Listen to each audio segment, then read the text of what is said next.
Hello, listeners. This is Kat, and welcome back to Put Your Hands Up Podfics.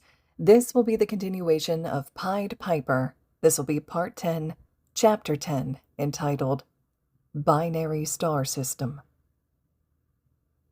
Text message from Wikipedia, Thursday, 3:46 a.m. Midoriya, please let me explain. Thursday, 4:27 a.m. Did you get home safe?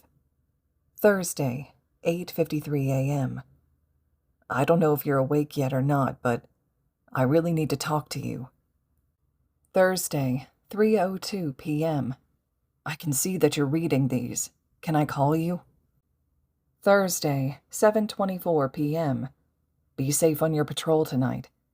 Friday, 3:31 a.m. Did everything go okay? Midoriya throws himself into his vigilante work, not letting Tsukauchi's betrayal slow him down.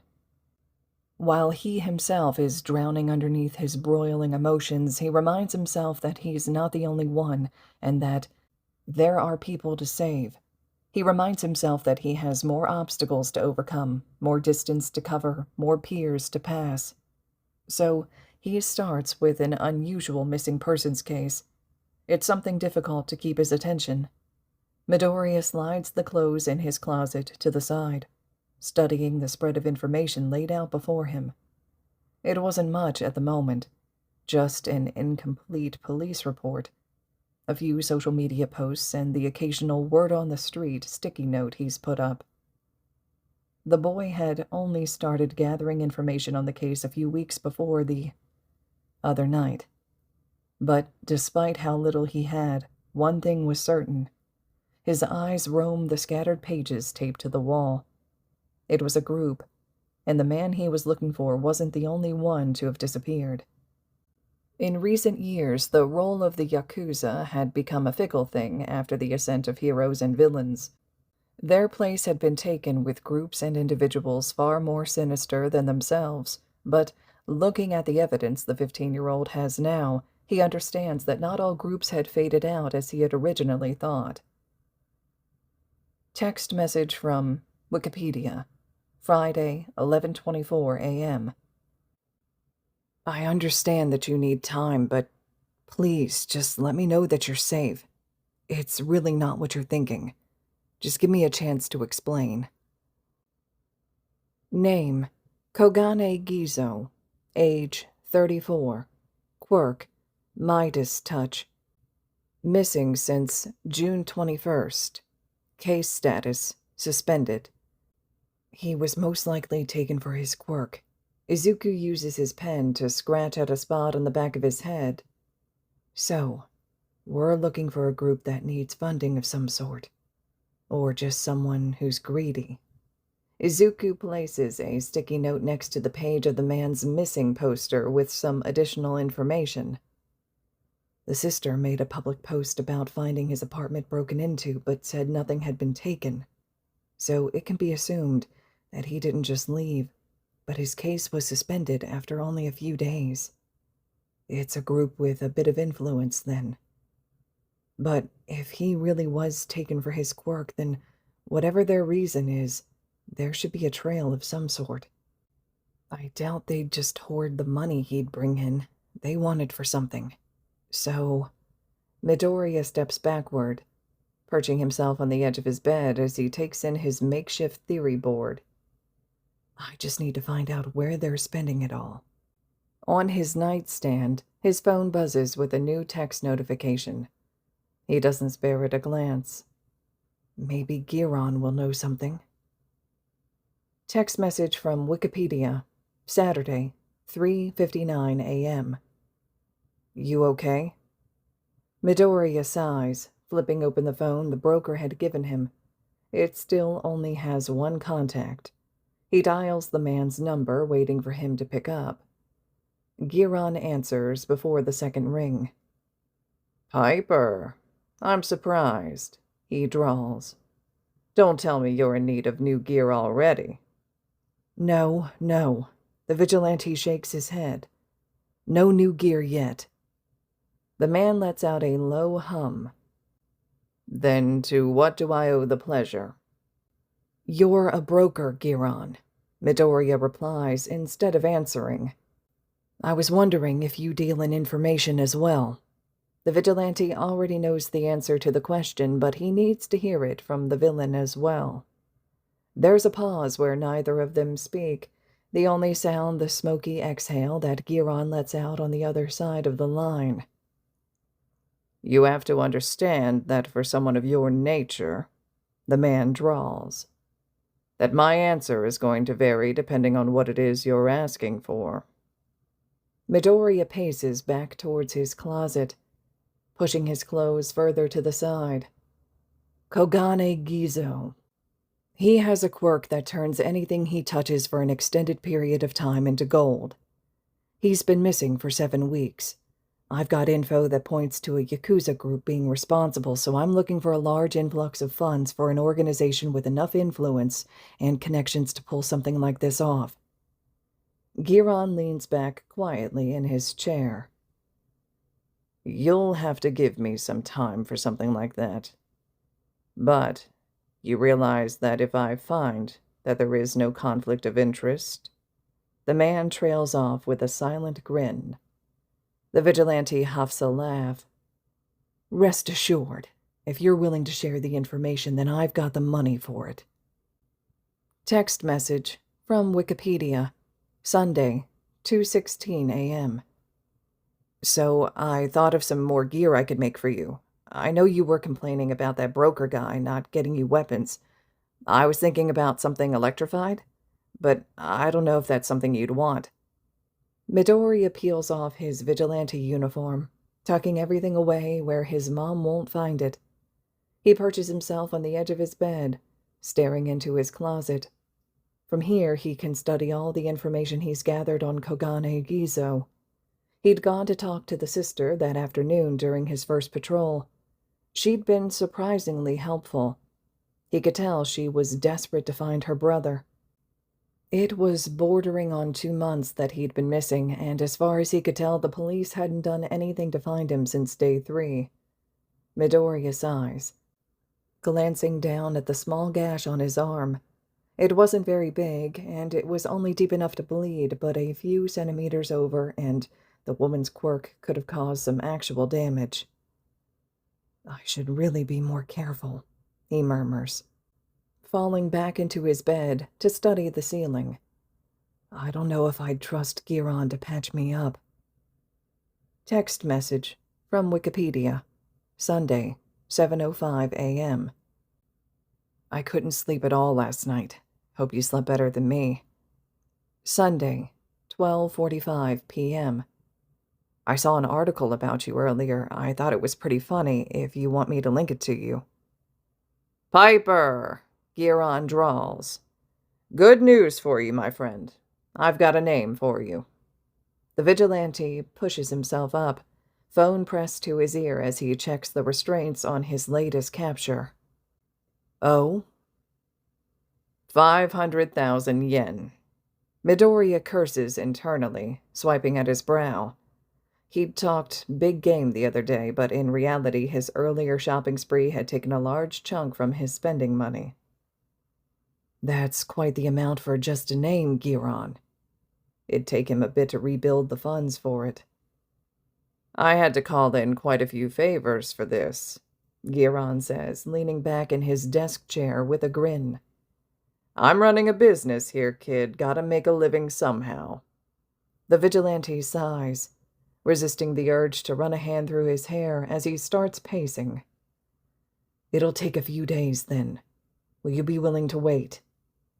For 500 grand, he surmises, a Cheshire smile gracing the broker's lips. Of course. Text message from Wikipedia, Monday, 9:38 a.m. Morning. Monday, 6:37 p.m. How was patrol? Piper glances down at the man in disbelief. Literally, why do you need this much money on you? There's at least 200,000 yen here. Business is booming, what can I say? The drug dealer says with a nervous laugh. How about this? You take the money, and in return, you let me go. The vigilante's brow rises. Or I take the money and let the police deal with you and all the drug paraphernalia on your person. The man spits a few curses, his fear rising as he tugs at his restraints. How are you any better than me, stealing all my hard-earned money? The vigilante scowls. Money that you earned by preying on who knows how many people with drug addiction. That stuff you have on you isn't something to play with. It's highly addictive and ruins people's lives. Midoriya spits, brows snapping together as he drops into a crouch in front of the man. But this? He hisses, waving the wad of cash in his hands. What I'm doing. This is going to help me solve a missing persons case. It's going to help save lives, not destroy them. Text message from Wikipedia. Tuesday, 3:51 a.m. Midoriya, please say something. Tuesday, 4:23 a.m. Midoriya, I want to apologize in person, but I doubt you'd agree to that. I hope you're still awake. I'm going to call. Just please pick up. Midoriya lies in bed, staring up at his ceiling in the barely there dawn light. His phone lights up on the nightstand next to him, buzzing quietly on the wooden table. His heart squeezes in his chest. The boy lets his eyes close as the phone rings on. He pulls his bed sheets up further, rolling onto his side to face the wall. Eventually, the phone stops ringing. Wednesday, 2:42 a.m. I can't stand this anymore. I need to make sure you're okay. We're friends. I'd never lie to you about that. I just want to make sure you're safe. Please, just pick up. Midoriya lays in his bed, staring at his screen for a while and debating whether or not to answer the call. He lets it buzz quietly before he finally gives out and taps his thumb against the answer button. Hello? Midoriya? He doesn't reply. Midoriya? There's a moment of silence on Rayo's end, waiting for the boy to respond. He doesn't. All right, I guess I'll just assume that you're listening. There's a sigh on the other end of the line as Izuku puts the phone on speaker, quietly setting it down on his nightstand. You're angry at me, right? His voice is pained. I get that. I betrayed your trust and, you'll probably want to know if I knew, right? There's a long pause. I did know. The fire in Midoriya's chest swells and shrinks, the flames rising and falling like the tide, angry one moment and hurt the next. I kept something like that from you when I shouldn't have, and I'm a terrible friend for it. But I want you to know that I never had the intention of telling my uncle anything about you. I never lied to you, Midoriya, but I withheld the truth about him, and that's just as bad. You trusted me, and I broke that. Rayo takes in a shaky breath on the other end of the line. I was scared to tell you at first because we didn't know each other very well, and if I'd said anything, you would have left and never came back. And then, once we got close enough, I was worried that you'd think I'd been faking everything from the start. The sound of clothes rustling filters through the speaker. Which you did. But that shouldn't have been my decision to make for you. You being around me all the time, like we were, put you at risk, and it's not fair that you didn't know just because I was too scared to tell you. There was that time my uncle almost caught you in my room, and again at dinner last week. You could have gotten caught, and it would have been no one's fault but my own. The younger boy holds his breath, rolling onto his back to stare at the shadows on his ceiling. I'm sorry, Midoriya. I don't expect you to forgive me or anything. I wanted you to know that I'm still your friend. and that I'm still here for you no matter what, even if it's selfish of me to say so. There's a moment of silence before Midoriya's voice filters through the speaker in a barely there whisper. All the pain and hurt he'd been made to feel seeping into his lungs, choking his words. You're a genius. Rayo sucks in a sharp breath on the other end of the line, not saying anything. But you're also an idiot. The older boy lets out a quiet, pained laugh. Yeah, I am. You really hurt me. Midoriya throws an arm over his eyes, pushing back tears. Tsukauchi's voice softens. I know. Don't do it again. There's a moment of silence as Rayo leans back in his seat, phone pressed to his ear. His own heart aches. I won't. Subreddit Vigilantes posted 2 weeks ago. Pied Piper's quirk, 162 upvotes. Okay, so Pied Piper has been pretty popular for a while now, but we still don't know what his quirk is. Like, there's been a lot of new footage of him recently, but as far as I know, we still don't have any evidence of what kind of quirk he has. I've seen theories that relate it back to his vigilante name, but honestly, I don't think that's true, so I'm wondering what everyone else thinks. 153 points, 1 week ago.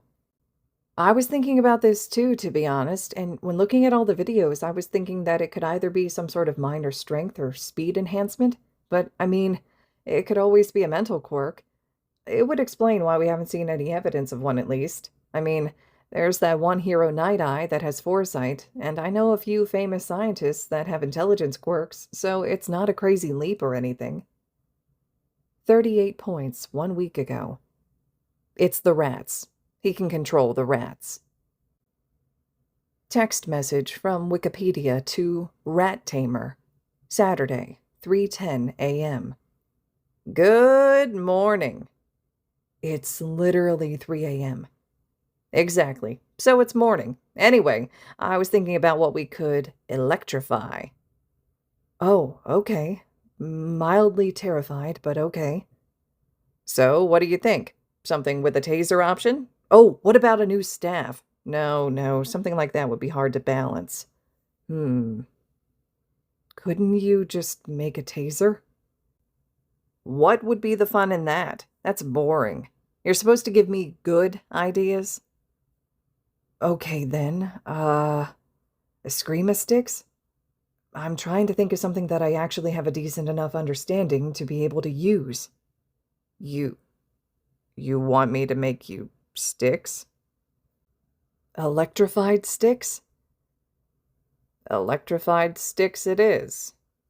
And will you change my name? I understand what you're doing now. I've seen the posts. Never.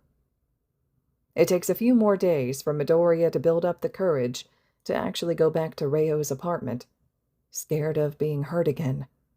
But he misses his friend. Misses the easy conversations and the scheming and the laughing. He misses crawling through his window to talk about patrols and come up with ideas for new inventions. He misses him. So on Monday afternoon, he tugs on his cargo pants and shoves all his other gear into his backpack once again.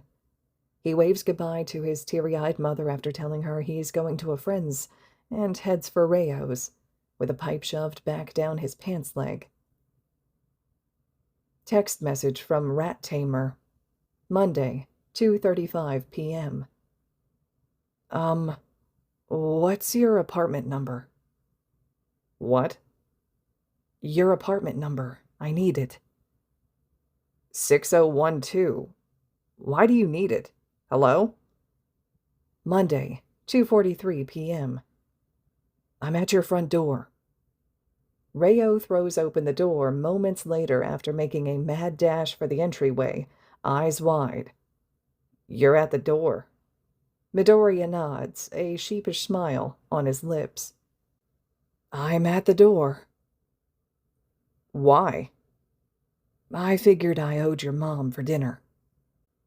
It takes a while for them to fall back into their old roles, the two of them tiptoeing around each other for the better half of an hour.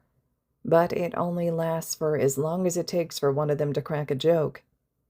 Midoriya pushes himself up, walking towards Tsukauchi's desks to pick up one of the blueprints sprawled across the table, studying the design in an attempt to disperse some of the tension. A grappling hook. He glances towards the other teen, brow raised. Reo turns to him, humming in confirmation. I got to watching some pre-quirk era spy movies the other day. I'm making it for you, but I'm not quite sure what you'd use it for. I figured it'd come in handy at some point, though. He grins softly at the younger boy. After all, there's not always a fire escape to save you. Izuku's mind takes only a moment to register the joke before he takes on a mock solemn tone playing along. Do not doubt their numbers. One cannot deny that I have been saved by such creations more than a few times. Midoriya starts counting off incidents on his fingers, shedding his stately facade.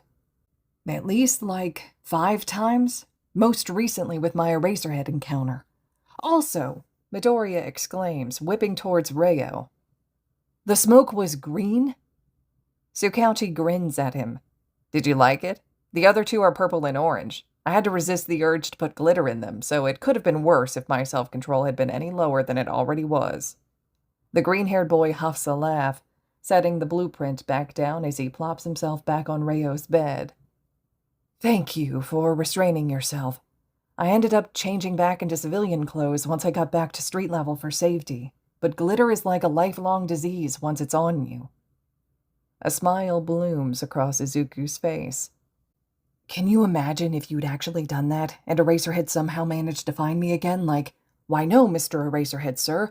I am not the one you're looking for. You see, I just got back from a rave. A rave? Tsukauchi exclaims, laughter seeping into his voice. A rave, Izuku confirms, grinning, as he pushes himself up from the bed, excitement replacing any nerves he may have had before. I somehow managed to convince him that I'm not lying and get away, and I have to embrace the glitter because it just never goes away. Glinting in the darkest nights, I am Pied Piper. Midoriya strikes a pose before whipping a finger out to point at some unseen enemy. Watashi ga kita, assholes! Step away from the young lady! His performance earns a round of applause and a laugh from his friend. I don't know. That right there seemed like it suited you rather well. Maybe I would have been doing you a favor. Reo gives him a mischievous grin that tells the 15-year-old he's rethinking his earlier decision. Midoriya is vibrant, his viridian eyes sparkling with a life in which they hadn't in a long while. It brings Tsukauchi some relief to see it, to see his friend back to the way he used to be. And Izuku can see the happiness, the relief, seeping through Reo's own eyes. Midoriya stretches in Tsukauchi's other desk chair, scooting it back in the process as he makes to stand up. You leaving already? Reo asks, casting a glance over his shoulder. Izuku nods. Yeah, I've got to meet up with Giron.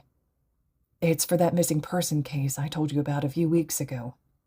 It turned out to be a pretty big operation, so I got him to do some information gathering for me. Midoriya pats at one of the larger cargo pockets on his pants. I've got to go finish the exchange. Tsukauchi turns away from their blueprints, plate of food in his hands as he raises a brow. I thought you didn't like that guy. The teen shoves another bite of chicken into his mouth, watching his friend expectantly. I don't, Midoriya replies, pulling out his vigilante gear to change into. But I ran into a dead end. I don't have the means or resources necessary to figure out who took him. I might have been able to do it without him, but it's already been 2 months since the guy disappeared. I can't afford to take my time on this. Reo rolls his chair towards the door, taking his lunch with him as he goes to guard it while Midoriya changes. Be safe, then. Call the police if anything goes wrong. I'd rather you be a snitch than dead or something. Izuku tugs the bulletproof vest over his chest, pulling his hoodie on after it. I don't like the guy, but He doesn't seem like the type to set up the people he's working with. Villainous loyalty? Rayo asks, mumbling around the food in his mouth. Something like that. The vigilante agrees as he slips his contact in. He tugs his gloves on and buckles Rayo's belt around his waist. All right, we're good. Tsukauchi turns around, but keeping his ear close to the door, listening for signs of his mother. As long as you don't get hurt, I'd rather not have you show up at my window still bleeding anymore. He shoves a bite of rice into his mouth, speaking around it. It's nerve-wracking, you know. The teen gives him a chubby-cheeked smirk as the vigilante crawls out the window with a huff of laughter. You should try being out there, then. I've never been more nervous than that first daylight patrol. I literally thought I was going to throw up on at least 3 separate occasions. Rayo rolls back towards his desk, grinning. Only 3? I nearly vomited 4 times just during my high school entrance exam alone. Midoriya tugs on his spiked boots, out on the fire escape. Sounds intense. Izuku laughs, standing up again to grab his pipe. Sorry to keep doing this to you, but can you hang on to my other stuff? I'll swing by and grab it later. No problem. The vigilante starts making his way down the stairs, pausing to call back up to his friend. Don't forget about my shoes at the door. Midoriya pulls out his phone from one of the pockets on his pants, dialing the broker's number. Giron, Piper says, foregoing any other greetings. I'm on my way to your warehouse. Midoriya can hear a wicked grin that pushes the corners of the man's lips into a gap-toothed smile. It'll be a pleasure doing business with you again, Piper-san. Reblogged post containing 5 GIFs with Pied Piper. 1. Pied Piper, deadpan with dark circles underneath his eyes, throwing finger guns at the camera. 2. Villain says, I won't let a kid beat me. Piper proceeds to throat punch, said villain. 3. Fuzzy footage of Pied Piper at the top of a building waving at someone. Video pans to several police officers below. 4. Pied Piper running towards a group of villains yelling, Watashi ga kita, assholes! 5. Teenager videoing himself. Behind him, Pied Piper awkwardly throws up a peace sign as he ties up an unconscious criminal. Can we be best friends? Please. Hashtag vigilantes. Hashtag vigilante. Hashtag Pied Piper. Hashtag we would actually be best friends. Hashtag you don't understand. 3,293 notes. All right, listeners, this concludes Chapter 10 of Pied Piper. Chapter 11 will be up next. I would love to hear the thoughts and reactions you're having to this one so far. Please drop your comments below for me. I love that this chapter really has a lot of back and forths, a lot of shifts in perspectives of what's taking place. We get those constant text messages from Tsukauchi, and we also get some of those social media, Reddit type posts and things taking place as well, with things being shown there, some of the images that are being depicted of Izuku out as Pied Piper and how the community is kind of responding to him. So I think this is such a unique fic because it does capture some of that as well. The author did such a nice job of just looking at all those different aspects of things. So please let me know what you're thinking. Drop those comments below for me. Just a reminder, of course, that the fic is located over on AO3, so you can always slide over leaving comments, kudos, and support to the original author as well. I'm sure it's much appreciated. And as always, thank you all so much for listening.